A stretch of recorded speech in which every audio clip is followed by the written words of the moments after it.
Welcome to the Lifeline, a production of Simply BJE. The goal of this podcast is to build, inspire, and to empower our listeners through conversations on business, leadership, and mental health.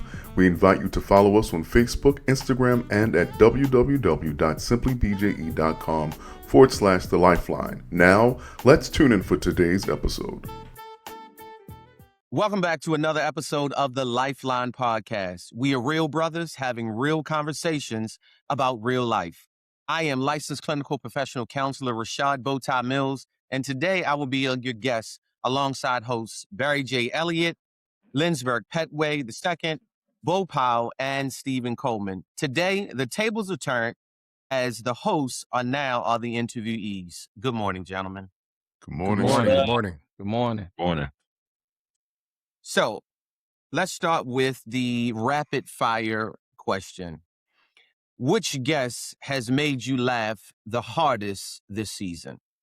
Mm. The hardest. I don't know if any guesses made me laugh. Shackelford was pretty. Yeah. Dr. Shackelford was pretty funny. If You I had to know. go with a laugh, I Yeah. think his facial expressions when I asked a couple questions. Yeah.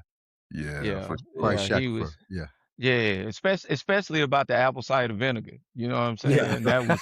I mean, Okay. I mean, just having a doctor, speak in those terms is that was pretty good. That was pretty good. Yeah.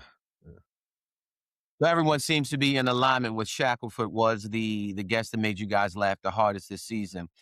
Consider this question. What's one thing a co-host does that always keeps the conversation really interesting?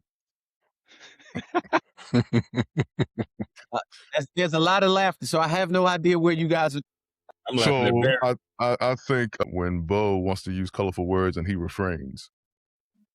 Yeah. The spirit holds them.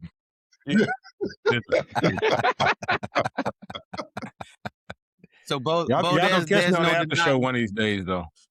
Yes. Yes. Lifeline after dark. You know what I mean? Lifeline after dark. Yeah. Mhm. Oh, so there was no denial that you have some colorful words in your lexicon. I Oh own it. gosh. I own it Ain't all. denying. No. I own it. If you try to stand deny on- that, we come up with a straight jacket with him. So consider this question. All of you guys were laughing. I think all of you guys have a comedic spirit within you, but who is the biggest comedian of the entire? If you guys collectively had to say it's one person, who would the biggest comedian of the group actually be? Wow. That's a good Oh. question. Oh no, I'm too new to be. I'm too new to be the comedian, but I'm gonna throw it out there and actually say Bo. Good. I'm a because Barry is BJE. He's like he's the young old guy or the old young guy, however you want to put it, right? So he always keeps us even keel. And then Petway he's our serious one, right? So it's got to be Bo because I'm too new. You know what I'm saying? So it's got to be Bo. It's got to be Bo. Yeah. What you think, Barry? I think it's Bo for sure. Yeah, it's got to be Bo. No doubt. Bo embodies many emotions. He's layered. He's layered. Although Pep, Multi-layered. you'll slide some in there too, but Yeah. I will Yes, own up. Sometimes I will slide something in there. I think about when we had the guest and he had 4 wives and he was talking about one of my wife and I said, which one? And it kind of just threw him off. He didn't know I was gonna cut him like that.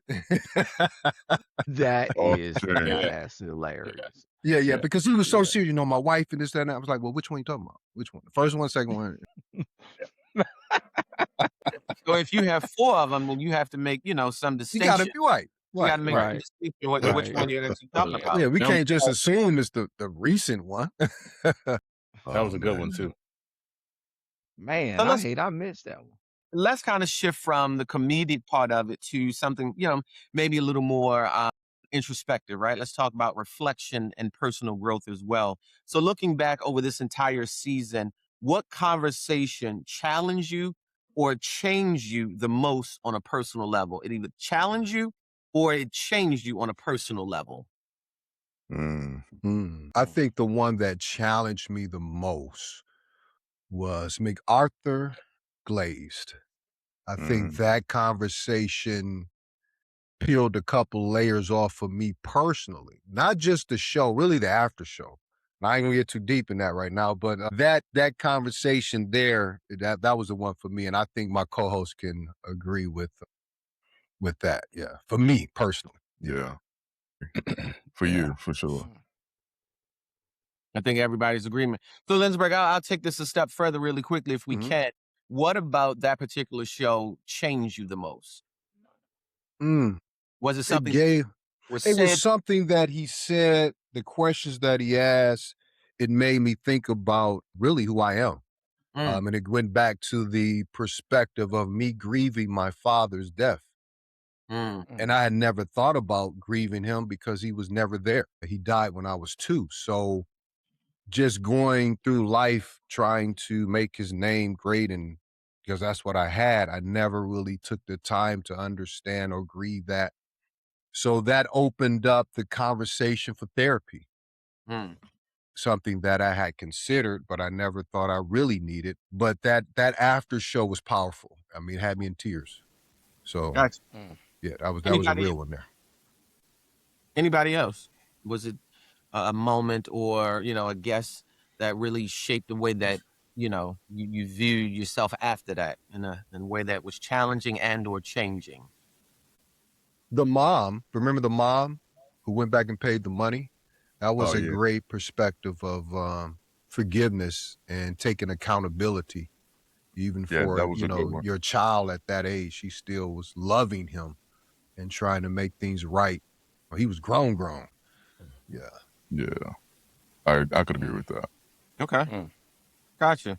So one of the things about the podcast that I truly love, and the Lifeline Podcast, is always providing the people with something that they can take away. And so for this opportunity where I have the gentlemen that are a part of the podcast, was there a guest or a moment that stayed with you long after the podcast ended, and why?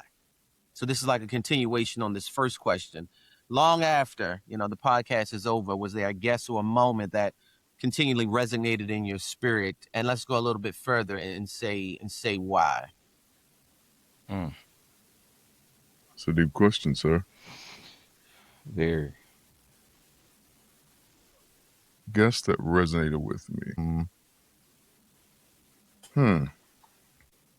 I don't remember who the guest was, but we had a conversation about mental health and about men being open, and how we always feel like we have to save other people, but we deny ourselves. I can't remember the guest, but I remember the conversation. That was our first guest of June, wasn't it? Who was that? My gosh, it's at the tip of my tongue. First He's there guest. in Detroit.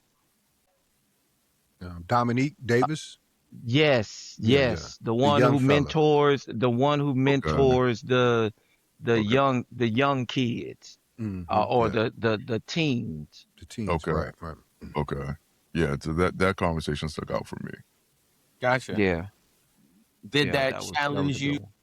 Did that challenge you? And then what way did it challenge you? Some sort of. It challenged me technical, because I'm that person that always listens to other people.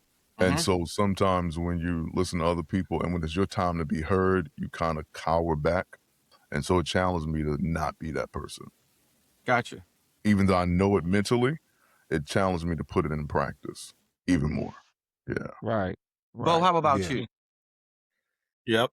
I was thinking about a conversation that really challenged and changed me, man. They all just kind of running together, but I'll just kind of go with Shackelford. I think that conversation really challenged me to really stay on top of my health. I know I look real young and stuff like that, but I'm over. I'm in the 50 and over club. Yeah, he just turned 52. See and that's the reason why he's the comedian. Everybody, I still get carded every now and then, so my youthful personality, but yeah, they want the AIP. Yeah, you know what I'm saying? Yeah, you know about that. I'm gonna have to Right, ask you right. about that experience. I'm gonna have to Yeah, ask you about that experience, man. yeah, for sure. But I mean, just how he was talking about health, and as we get older, how important it is, especially amongst Black men. And I consider myself to be someone who is, reasonably health conscious, but he really challenged me to go deeper on that, to make sure. Because one of the things he said that really stuck out was he says something to the effect, if it starts hurting, it's already too late. Already too late. Mhm. Yeah. And so that really challenged me to say, because sometimes you can get a little bit lax. You try to do your annual physicals every year, but, sometimes it may be a year and a half, if you don't have it scheduled because you're just so caught up in the hustle and bustle, but even then, to make sure just staying on top of health. So I think that really stayed with me a little bit because I got on the horn and got my stuff scheduled not too long for that show. Oh, Yeah. Mm. When he said, I think we needed, was it 150 minutes of Yeah. cardio? Yep, a week. I hate Yeah. cardio. Yeah. And that kind of hit me Saturday because a friend of mine passed away. He was 56 and had a heart attack. 56 and had a heart attack. Played football at Grambling, was a fairly decent, kept himself in shape fairly decently. However, heart attack. Mm. Yeah, 56 Wow. years old. Wow. So I think I that don't that know the whole details, but yeah. I think that whole, just this whole past month with health and mental health, I think we had some absolutely impactful conversations, not just during the cast, but when it was all over and just our, we're still just having our conversation and talking. A lot of those things are very impactful and a lot of things come out. You know what I mean? Yeah, I think we've all kind of shared some things this month that we may have been going through. I think, co-signing something that Barry said earlier. It's just, you know, being in situations where you feel like, ah man, I want to talk, but I can't talk, right? Or we kind of cower back, or we may be hurting or wanna speak up or wanna say something, but just from a certain standpoint of how we're supposed to be as men, we don't do those things. And I think that that's the reason why the Lifeline podcast is so powerful. I'll just say for me, because I know that I can get on this podcast and we can have open conversation and I not feel like I'm being judged by my brother. You got me? And I think that's really what this whole experience is really all about, is for us to be able to have open conversation and for people to have a platform where they feel like, oh man, those some real brothers. And it's okay to feel a certain way, or not understand a certain thing as a man, like about our health, about our mental health or our stature, meaning in society and how people view us. And so I think all the conversations, I know the ones that I've been a part of have always been very powerful. Yeah, yeah. I I can think agree. I think that a good podcast should provide two things. Number one, I think it should provide quality content within the moment. And then the second very important thing that I think it should have really important takeaways that we can implement and they can become practical immediately. So if there's a podcast, guys had an episode and you're talking about men's health, men's mental health. And then there's some things within that podcast that in the moment, right? When being mindful in that moment, there's some quality things, but then post the ending of it, there's some things that we can implement immediately. I think that's a recipe for a really healthy podcast. I'm glad you guys were able Mhm. to experience that. Yeah. Here's another question, and some of these questions are tying in, but they're really rich in nature. What lesson are you still learning in the current season of your own life? Combination of things. What lesson are you learning in the current season of your own life? And this could be a podcast in itself, right? This could be an episode in itself. BJE, it looks like you had something on the tip of your tongue. Boy. So several things. Relearning how to rest. I got reprimanded low key by Bo last week, I think it was, about rest. The second thing is trusting God. You know, because one of the things is, as men, we're fixers. And if you're a man that's a planner, that's a double whammy. Like, you have a schedule you want to go by. And unfortunately, but fortunately, God is not controlled by our schedule. And so trusting God when his plan does not conform to your schedule. I mean, he's God. He can do what he wants to do. So, I mean, it's clear. But, you know, reminding myself and relearning that principle. Yeah, rest is important. I'm learning that as well. As recent as this morning, I got up, forced myself to get up, got dressed, sat on the back porch, prayed, forced myself to drive to the gym, walked in the gym, got halfway, leaned against the wall. It's like, man, I'm not going to do this because I have an energy. Came back home, laid back on the couch and went to sleep. And it was a point in my life I would have beat myself up. Like, I'm here, I got to get it, I got to get it. But learning how to rest, I think that is something that I'm learning in this particular season, because I've always been doing, and having a guilty conscience if I didn't do. Something else I learned through this podcast is to be vulnerable, to be able to talk, to speak. As Steve said, we know this is a place where, even though it's virtual, that we can come and be real with each other. And I am so thankful for the last 2 years of this podcast, just to meet these brothers, Bo and Barry, and now Steve, who I have shared things with that I haven't shared with my friends of 30 some years. And that's just the connection of the brotherhood and really the trust. You know what I mean? You can trust somebody with information. Me and Barry had a real conversation yesterday, and I just felt that there was trust there that we had built over the years to communicate that. So that's some of the things that I have learned and continuing to learn, just to be vulnerable, to be able to rest, and continue to keep that brotherhood and have some men that you can, you know, that they can pour into you and you can pour into them. Yeah. Because you can't do this work empty. And I believe that we do have work that we have to do through the podcast, through our individual lives. I was speaking to a guy yesterday, sold him a truck, but I've been knowing him over so many years, over 20-some years. He's a pastor, and he just said, man, you don't know the influence that you have on people. Bo always tell me that. But but when you're doing it, you just do what you do. And you don't realize the type of effect you can have on people. But if you're running empty, like the Snickers commercial, you need a Snickers because you're not being yourself. So that's why you got to get that rest. I think that's so important.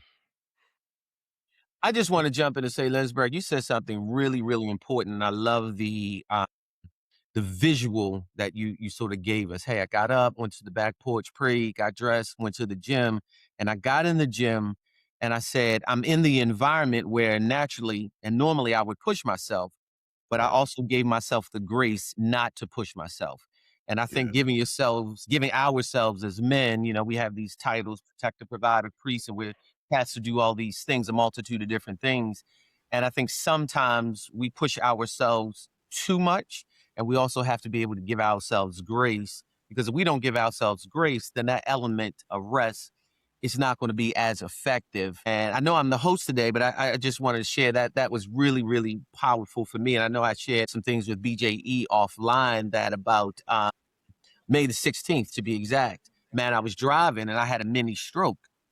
And even after having this mini stroke, and we talk about, I think, Barry, you talked about trusting God. One of the things that I've learned in this current season of my life is trusting God even more. And also this element of really resting and what that looks like and how important that is for my physical health, for my mental health. I shared with BJE after this mini stroke, I'm still feeling dizzy and just not like myself, literally walking and I feel like I'm tilting one way or the other, having these spells where I can't drive, I have to pull over due to dizziness, going back to the hospital and seizures and all of these things. And it's like, man, God is saying, bro, I need you to slow down. But then also trusting God that when he does call me or force me to slow down, I trust him with everything else. Right. And so it's really important, because sometimes as men, we say we trust God, but when God slows us down, we want to be the superhero and jump right back into action. And God is saying, no, bro, just slow down and trust me even during the slow periods. Yeah. I got a little testimony with that, man. It was my wife's family reunion last week. And she kept asking me, are you going to take off? Are you going to take off? So asking me, am I going to take off? Really saying, I want you to take off. You know what I mean?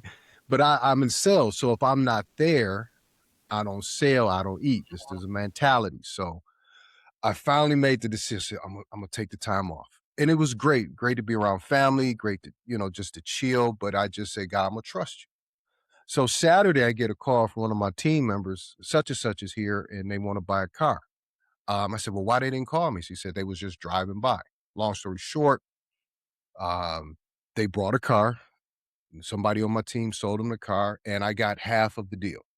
So I wasn't there, and God still provided. So it was just like, son, relax. I got you.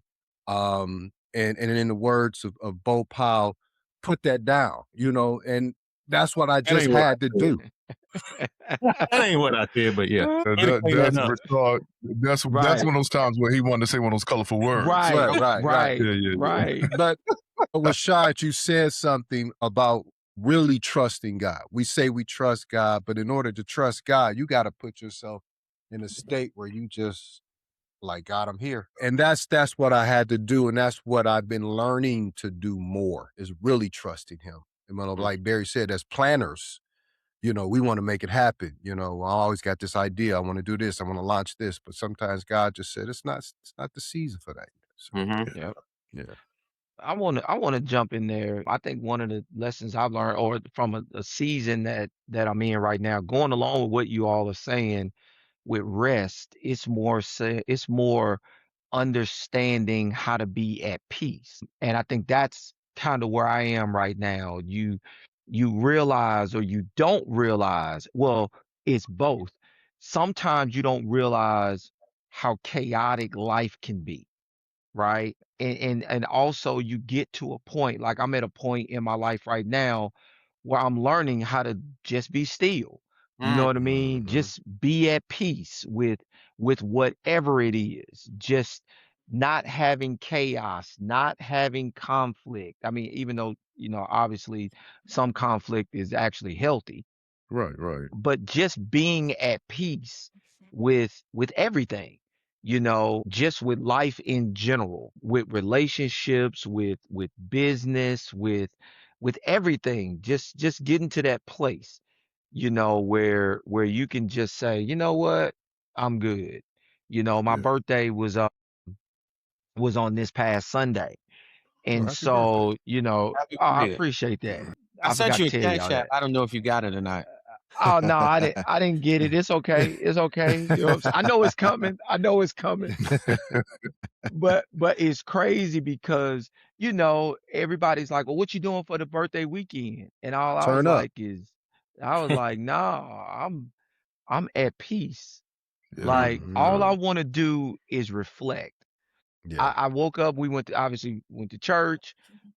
My wife and my daughter took me to brunch, and it was like, what you want to do? You want to do anything? I was like, no, I got everything I need. I'm good. I'm just at peace. And, sometimes we feel like we should be doing something all of the time. And that goes back to rest, but it's also a part of peace. You got what I mean? Like, you just want peace, man. Sometimes you don't need to be around other people. You don't have to be doing things. You just, and I think that's the season that I'm in right now in my life, and I'm learning how to just be at peace, by myself That's good. sometimes too, and just learning how to be at peace. That's good. Bo, how about you? Yeah, I figured y'all wasn't gonna let me get away without No. saying anything. Yeah, Rashad beat me to it because I was coming for you, buddy. Man, I feel like I'm in school all over again of life. This has been I've learned a lot of lessons in this season. Of course, rest on many levels. I think Steve kind of made that clear. You got rest where you need to give your body rest, but then you have that spiritual and mental rest too that's very necessary, which leads back to trust. Being still. But I've also got a lesson in humility in this season of my life. very much so. And so, because for me, a lot of times I think, we think we're better than we are. Mm. Wow. It's like the Bible talks about, don't think of yourself more highly than you ought to. Yes, sir. And so, there's some things that, have happened recently in my life that I realized, okay, Bo, you're not as good as you thought you were. And that's not in a bad way, not to knock myself down or anything, but to really take inventory on some areas where you really have to grow in. Mm. So it's been a lot of lessons in this season of my life. Trusting God has been a major one, which I was expecting that. God told me he was going to do that last year. And so I'm still kind of in that season, but just some other things that I've had to learn in humility and grace and patience with myself and with others that I've had to learn. So it's been a very interesting season of my life in this grand old age of 52. And so I don't look it. I get it. Man, I know. man. But yes, I turned 52 last week. But yeah, it's been challenging, but it's been good at the same time. So, Bo, I Man. think you spoke about something that would be the perfect transition for the next question. You mentioned your grand old age of 52. And even though you don't look like it, and if we want to reverse it, I would give you 25, my good brother. You see, See, this is perfect transition. You blowing smoke now, Rashad. You blowing smoke. If you guys could go back and give your younger self, and I know Dear nobody on the God. line is over 25, but if you can go back and give your younger self one piece of advice, what would it be? Exercise discipline. Be patient. Don't rush life. Okay. Whoa. Let me see. Because I wrote these down. Say that again, Barry. Exercise discipline. Be patient. Don't rush life. Discipline. I got that on there. I got don't rush life. And wow, slow down, trust God. Stop chasing validation from people. That's Yeah, good. stay disciplined, build character. Don't let pain make decisions for you. That was my biggest thing. That's I good. actually, Yeah. oh, no, I'm sorry. Go ahead, P. No, that was the biggest one. Don't let pain make decisions for you. And I tell this to my sons, and when I was teaching and when I was coaching, I always tell young people, don't waste time. Do it now. That's so important. Don't waste time. Because we all, even my sons, I look at them now. Summer, I got time. You don't have time. I was listening to Dr. Miles Monroe. He put it in perspective. He said, you're not wasting time, you're wasting life. Exactly. You substitute time for life, you might look at it differently. When somebody says you're wasting time, okay, man, you're wasting your life. Absolutely. My life? Yeah, because time is something that you can't get back. I'm actually participating in a project where these men, a group of men are asked to write letters to their younger selves and a letter to their adult self. And in my letter to my younger self, I said those three things about not rushing, not and exercising discipline financially, sexually, and otherwise. So I think for me, that's key. That's key. Yeah. Brother Steve, how would you answer that? Give your younger self one piece of advice. Well, I would say going back to something that that Petway just said, and I think is real key, and I'm gonna say it a different way. I would tell my younger self to be more proactive than reactive. And so when we're talking about being proactive, I would when I'm talking about that, I'm talking don't let things get to a point where you have to. And as a young person growing up, I was in a lot of those positions, right? Where I'm now in a situation of almost desperation, right? Where I have to do it, or I have to get something done, or I have to do something. And so just learning, I would tell myself to be more proactive than being reactive. And then I would also tell my younger self to really focus on what I call the four pillars of purpose. So I've been working on this for quite some time, just trying to figure out what purpose was, right? Because I think we all do that in life where, we're trying to figure out our purpose. And once again, at this grand old age of 52, like Bo got me by about 4 days. I went back to basically went back to the word, and you just realize, I think we have 4 things that we need to do. We need to work, we should give, we should serve, and we should praise. Mm. And that's what I would tell my younger self. Just focus on working so that you can give. And when you give, you can serve. And when you serving, you should be praising. That's good. That's good. Yeah. Yeah, I would say it's a couple of things to my younger self. I believe the first one would be to trust yourself, right? Mm. Trust yourself, trust your instinct, your gut, as they say, right? To do that. But also, I think the biggest thing for me is to stay focused. To stay focused. And so that will probably be the 2 big things I tell myself. Hey, trust yourself, trust your gut, trust what you see, trust what God is showing you, That's good. and to follow that, and to stay focused and not allow distractions to deter you or to pull you off track. Will be the main thing. But I wanted to I thought about something as speaking. I wanted to speak on a question from the very earliest moment. Sure. From the very earliest moment of our show about what conversation I think impacted me most. And I want to go back to I think Frederick Bussey, when he was here.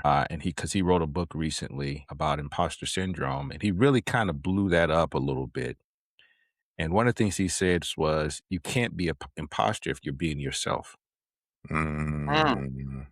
That's good. And I think a lot of times what we have, and I really summarized that a little bit, but he was saying a lot of times we tend to look at others and we highlight what someone else is doing because that their function or their purpose seems more extravagant, more elaborate, more received, and we try to be something that we're not. But when we're being who God made us to be, there's no way you can be an imposter. So you just tap into that. What Steve was talking about, his purpose, is that we all have a purpose, and a lot of times we look past that purpose because it doesn't seem as flashy Lofty. as someone Yeah. else. It doesn't give the same level of notoriety, but it gives you peace. It gives you fulfillment, because you're being what God created you to be. So that would be, that kind of ties in all the things I would tell my younger self, is that, stay focused, trust what God has given you, trust what God is showing you, and just stay connected to that.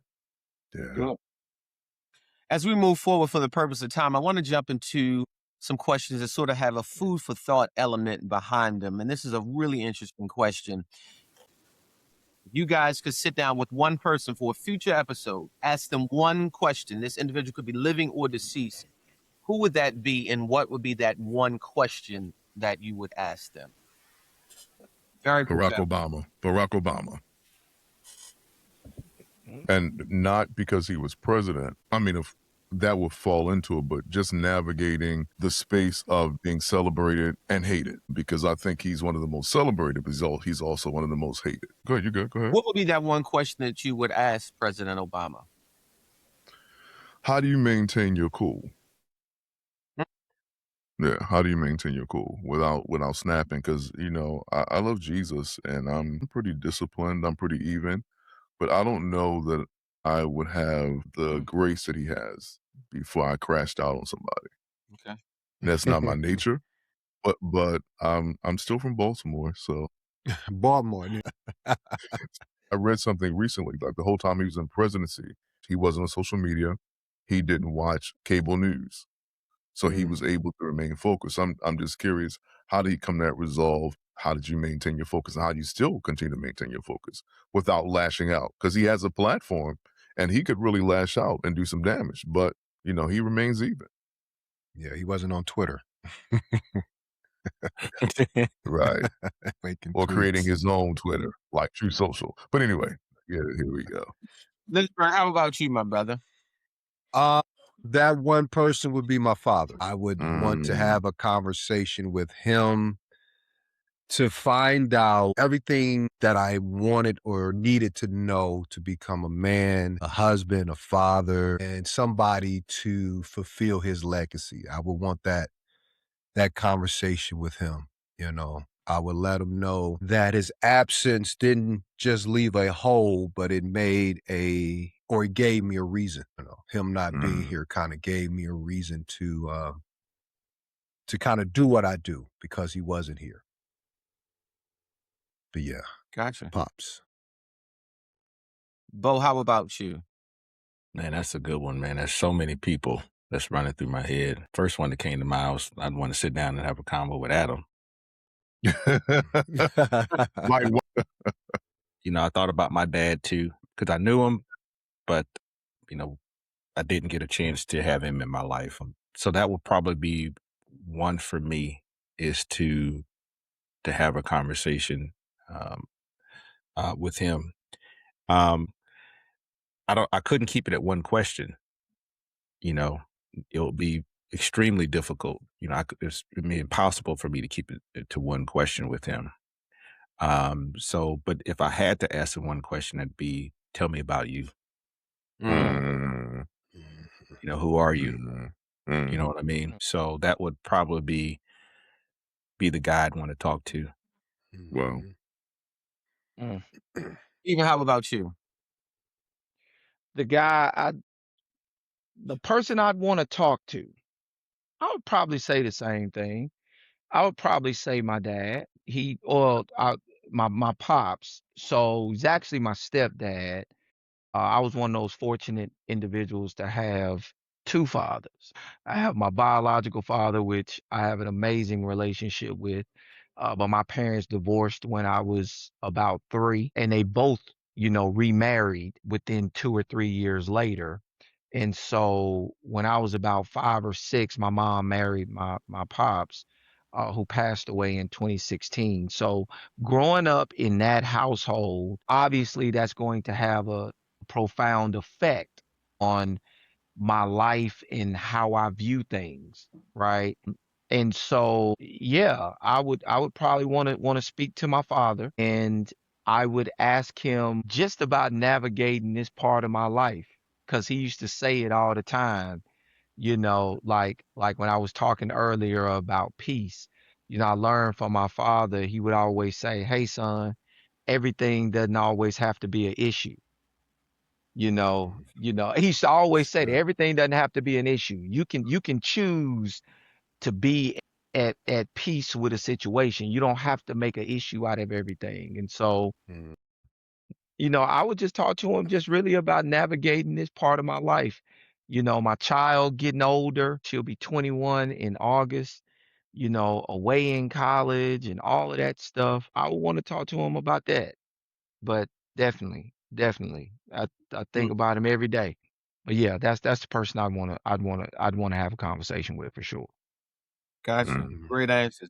So as we look forward to the next season of the Lifeline podcast, what can listeners expect on this next season? What's the level of excitement that you guys have about this next season of the Lifeline podcast? Well, we're adding a segment called Ask Dr. Brian, where he'll be on monthly to have conversations about health. So I'm excited about that. Yeah, me Yeah. too. That's going to be great. To have a resident doctor that's a Black man who cares about his community and gives real answers to all of the fads and what you should really do is going to be great. And hopefully we can get some questions from our audience, some concerns, topics that we can bring up so we can put down some myths. Yeah. Mhm. I think the other thing that adds such value to it is he's only 37. He's a young, Yes. Mhm. yeah. Yeah. Well, you know what I'm looking forward to? I'm looking forward to being a full-time member of the podcast. I'm looking forward to be we going I know Barry's going to keep us, he's going to keep us in line, right? But I'm really looking forward to the next season and being a full-time member of the podcast. I had the opportunity, obviously, this whole month Yeah. to have, just this introduction, to the audience. And, I'm just looking forward to growing with these fellas and helping our audience grow, and, providing content that they can use in their everyday life, and being able to point to each one of us to say, man, that guy, what he said resonated with me. Mhm. And so I'm looking forward to sharing that experience with Barry, Bo, and Lynchburg. And so I appreciate you guys for trusting me with the position, and I'm not gonna let you down. We're glad to have you, man. Glad to have you. Glad to Bo, have how you. about you? You know, the Lifeline just keeps getting better, as we continue to grow and move forward. So I'm excited to see what this season is going to bring. My desire is that, we'll have more conversation just amongst us as brothers. I love our guests, but, more conversations about just among us. That's what I'm hoping that we'll have more of. And I believe that's going to be part of the show this season, so our listeners can see more of who we are too. So, but I'm just excited about the growth that we're having. I believe that we are starting to hit our stride as a show. We've got the right dynamics coming. We're putting some elements in place. So, I'm excited about what's to come and to see what reach we're going to have and what impact. I mean, we're already making impact for a lot of people, but I'm excited to see what God's going to do going forward. Yeah. Season Well, 5. Season As- 5. Great. Great. As Yes, we sir. reach the end of this show, I want to thank BJE, Lynchburg, Stephen, and Bo for allowing me to host. I'm in a different space today hosting, but I'm certainly taking in a lot of information and a lot of thoughtful things you guys shared will certainly resonate in my spirit long after this podcast has concluded. And now, Bo, I'll turn it over to you for the conclusion of this episode. Yeah, well, just just to our guys, any final thoughts, fellas, that you want to leave with our listeners? Mm. We'll let the oldest go first. We know who that is. Yeah, we know that. Well, let the church say amen. Amen. Oh, if I Yes, ladies and gentlemen, I am the oldest. I am the senior statesman of this group. Isn't that strange? You would have never thought that I would be the oldest. If we took a poll of every listener, I would not have been in the top 2 of being the oldest. It probably would be Barry and Bo and Barry, one or the other. Yeah. But keeping it for real. I want our listeners to understand that you don't have to suffer in silence. As I look back in my life, and I had opportunity to kind of share my story Saturday, and when you talk about things and you talk about life, you kind of reflect. And one thing I did say is that you go through the valley of the shadow of the death. You go through it. You go through it. So that means if you have a relationship with God, he'll take you through it. You won't get stuck. So you don't have to suffer in silence. You don't have to heal alone. And I would say, based upon my experience with this Lifeline, find you some brothers. If you're a sister, find you some sisters. Find you someone, a group or one person that you can trust, that you can share.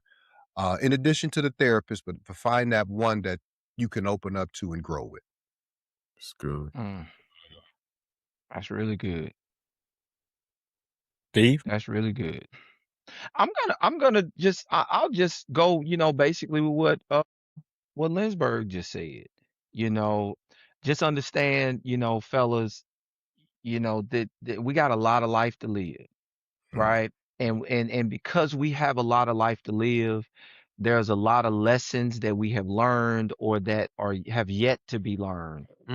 And so I just think that, while we're in this season, or while you're in this season of your life, just hold on, right? You have a group of brothers, you have a lifeline, right? To us that will hopefully and prayerfully that we'll be able to give you exactly what it is that you need from week to week in order for you to be a better man. And to my sisters, the same thing, just to be a better sister or be a better support system to your son or to your husband or to your brother. And those are my final words. Just hold on. Help is coming. The preachers are speaking. Hear the preachers this morning? That's you. That's you. That's you talking about hold on. Hold on. Hold on. All right. Hold on. To God's unchanging hand. Yeah, Come on now. preaching. We done been to the valley.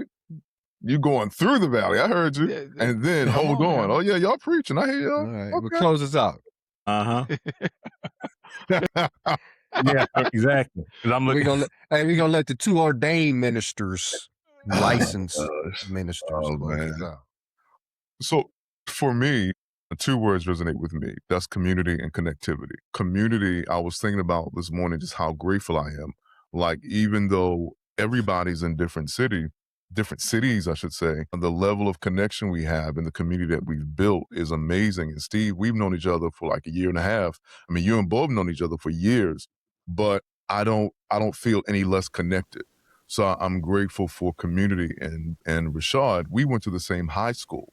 We were in the same building. He graduated 95, I graduated 94. We were in the same building for 3 years, and our path never crossed until last year. And even though we met last year, he's become a brother. And so I'm grateful for the gift of community, because one of the things that America has done to Black people is made us become, we've made an idol out of independence, where we were never created to be independent. We were created to be interdependent. And Stephen Covey, in his book, The 7 Habits of Highly Effective People, he said the highest form of existence is not independence, it's interdependence.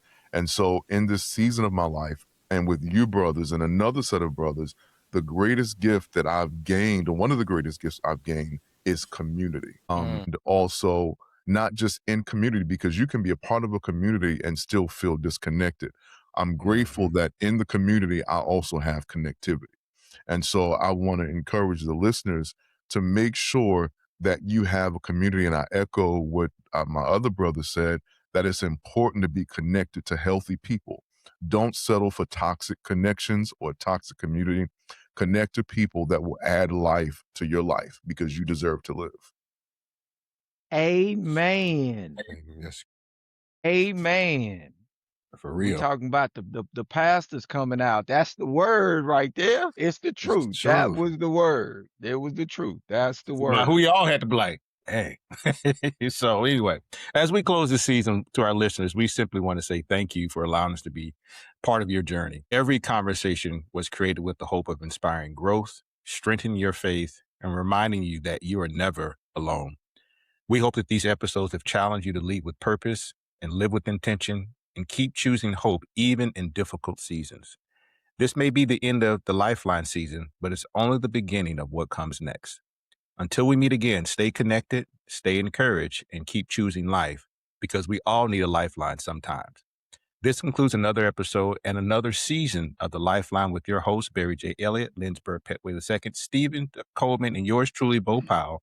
And we want to thank our special guest host, Rashad Bowtie Mills, in the building. Thank you for joining us and interviewing us this morning. We are on a mission to bring light and life into the places people don't always talk about. So stay with us, join the conversations. We want to hear from you, because the Lifeline exists to speak life into your life. Take care.